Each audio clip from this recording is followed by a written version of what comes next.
एक समय की बात है। एक छोटा सा गांव था जहां एक सुंदर लड़की रहती थी जिसका नाम मीरा था। मीरा ने हमेशा से अपने सपनों को चेस करने का इरादा किया था। उसकी कहानी बुद्धा के विचारों से प्रभावित थी। मीरा का दिल साफ था और उसने अपने जीवन को एक उड़ान दी जिसमें खुद को और दूसरों को खुशी मिलती थी। उसके चेहरे पर हमेशा एक मुस्कान थी जो उसके दिल की गहराइयों से निकलती थी। जब मीरा ने बुद्धा की कथाओं को सुना, उसने समझा कि खुद को पहचानना और दूसरों की भावनाओं को समझना कितना महत्वपूर्ण है।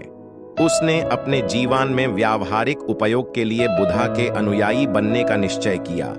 मीरा ने समझा कि खुद को सुधारने का पहला कदम उसके विचारों को शुद्ध करने का है। उसने अपने मन को शांत और स्थिर बनाने के लिए ध्यान लगाया। उसने विचारों को सफलतापूर्वक नियंत्रित किया और सकारात्मक दृष्टि से हर समस्या का सामना किया। उसने अपने जीवन में व्यक्तिगत विकास के लिए कई कदम उठाए, जैसे कि नए ज्ञान प्राप्ति, व्यावसायिक यात्रा और मानव सेवा में योगदान। मीरा ने समझ लिया कि अपने आसपास के लोगों की मदद करना उसकी खुद की खुशी का एक बड़ा हिस्सा है। मीरा का यह अनुयायी बनने का सफर उसने अपने मित्रों, परिवारों और समाज के साथ बनाते हुए किया। उसने अपने विचारों और क्रियाओं से लोगों को प्रभावित किया और उन्हें भी अपने जीवन को सुधारने की ओर प्रेरित किया। उसने समझा कि लड़कियों को अपने उच्च विचारों, संवेदनशील होने और दूसरों की सुनने की क्षमता के लिए प्रशिक्षित होना चाहिए।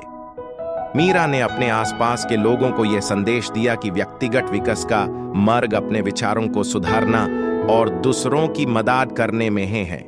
मीरा की कहानी ने दिखाया कि किसी भी लड़की को खुद को पहचानना और अपने लक्ष्यों की ओर बढ़ना कितना महत्वपूर्ण है। उसने बुद्धा के उपदेशों का अनुयायी बनकर अपने जीवन को एक नए ऊंचाइयों तक पहुंचाया। इस कहानी से हमें यह सीख मिलता है कि असली खूबसूरती विचारों में छुपी होती है और जब हम अपने जीवन को सचेत विचारों से भरते हैं तो हम अपने आसपास के लोगों को भी प्रभावित कर सकते हैं।